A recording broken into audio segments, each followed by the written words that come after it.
የህዝብ ተወካዮች ምክር ቤት ዛሬ ባካሄደው 22ኛው መደበኛ ስብሰባ በክልሎች የሚቋቋም ጊዜያዊ አስተዳደር የስልጣን ዘመን ለሁለተኛ ጊዜ እስከ 2 ዓመት ድረስ እንዲራዘም የሚያስችል የአዋጅ ማሻሻያ ጸደቀ። የአዋጅ ማሻሻያ ከዚህ ቀደም የፌዴሬሽን ምክር ቤት ስልጣን የነበረው የክልሉ ጊዜያዊ አስተዳደር የቆይታ ጊዜ የማራዘም ኃላፊነት ለምክር ቤቱ አፈ ጉባኤ የሰጠ ነው። አዋጁ እስካሁን በስራ ላይ የነበረው አዋጅ ቁጥር 359/1995 የሚተካ ሲሆን አዋጅ ቁጥር 1373/2017 ሆኖ በሁለት ድምጽ ተአቅቦ መጽደቁ ተገልጿል። የህዝብ ተወካዮች ምክር ቤት ዛሬ ማክሰኞ 23/2017 ዓ.ም ባካሄደው መደበኛ ስብሰባ ላይ ቀርቦ የጸደቀው ይህ አዋጅ የስልጣን ዘመኑ የተጠናቀቀው የትግራይ ክልል ጊዜያዊ አስተዳደር የስልጣን ዘመን ለተጨማሪ ዓመት እንዲራዘም የሚያስችል ነው።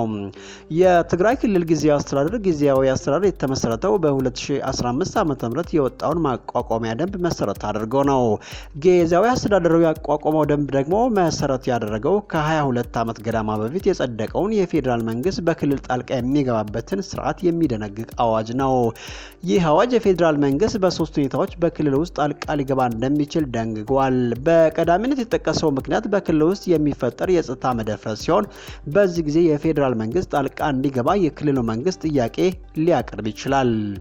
ውስጥ የሰብአዊ መብት ጥሰት ከተፈጸመና የክልል መንግስት ድርጊቱን በቁጥጥር ስር ማዋል ካልቻለ የፌዴራል መንግስት ጣልቃ ይገባል።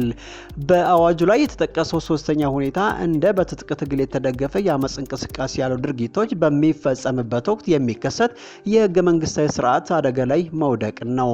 በእነዚህ ሁኔታዎች መከሰት ምክንያት ወደ በክልሎች ጣልቃ የሚገባው የፌዴራል መንግስት ሊያከናውን ከሚችላቸው ጉዳዮች መካከል የክልሉን ከፍተኛ የህግ አስፈጻሚ አካል በማገድ ለፌዴራል መንግስት ተጠሪ የሆነ ጊዜያዊ አስተዳደር ማቋቋም የሚለው ይገኝበታል።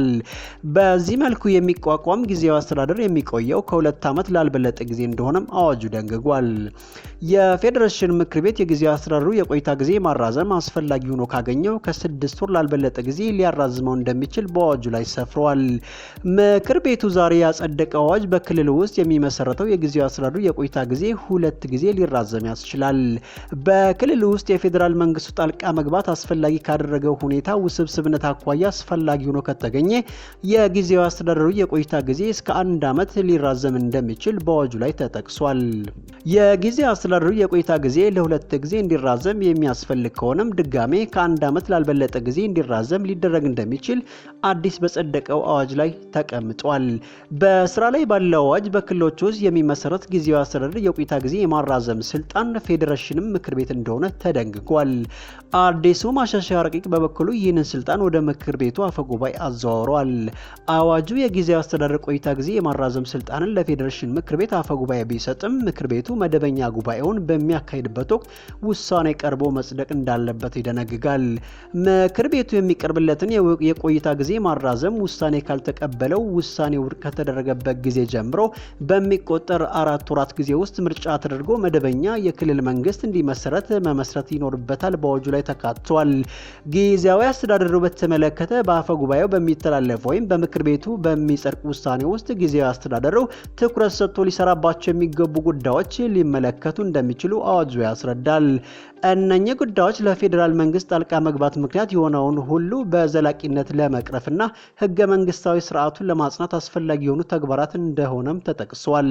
ይህ አዋጅ የጸደቀው ጠቅላይ ሚኒስትር አብይ አህመድ የትግራይ ክልል ጊዜያዊ አስተዳደር የቆይታ ጊዜ ለ1 ዓመት የማራዘም እቅድ እንዳላቸው ካስታወቁ ከቀናት በኋላ ነው።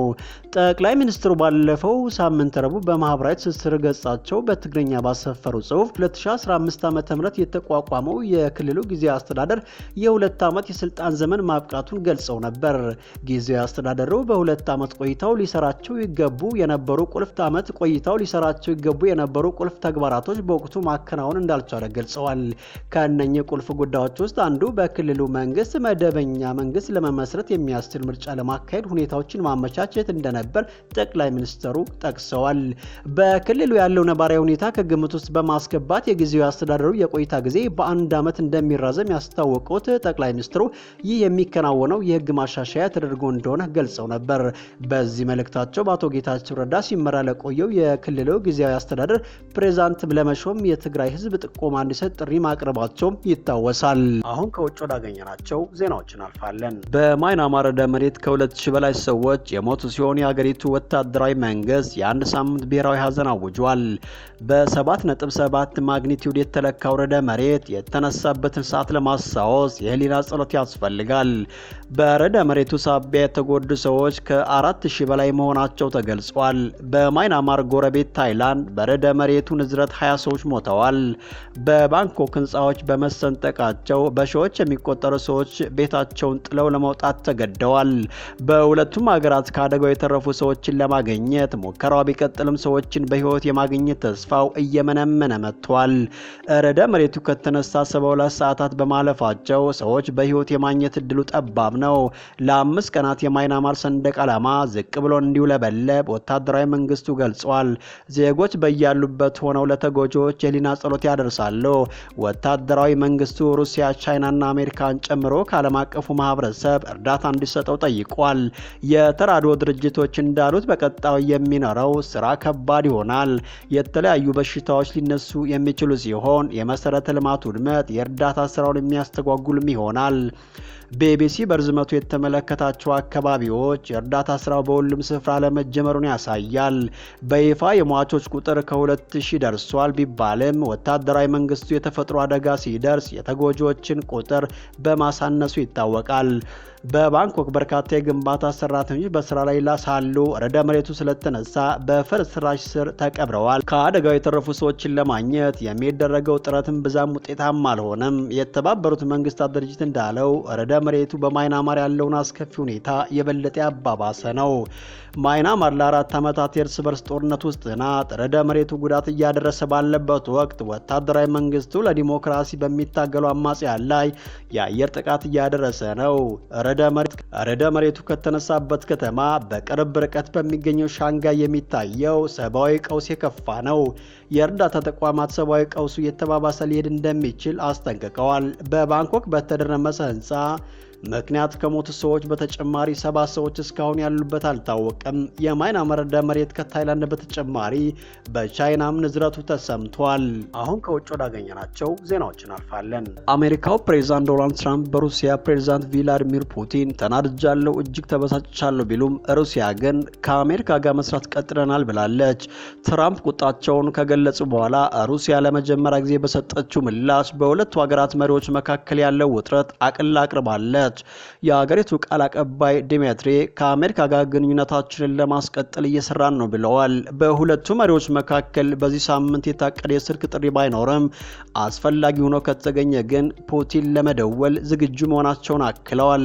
ትራምፕ ያሳለፍነው ቅዳሜ ለኤንቢ ኒውስ ፑቲን እንዳበሳጫቸው ከተናገሩ በኋላ የመሪዎችን ግንኙነት ለማለባበስ እየተሞከረ ነው።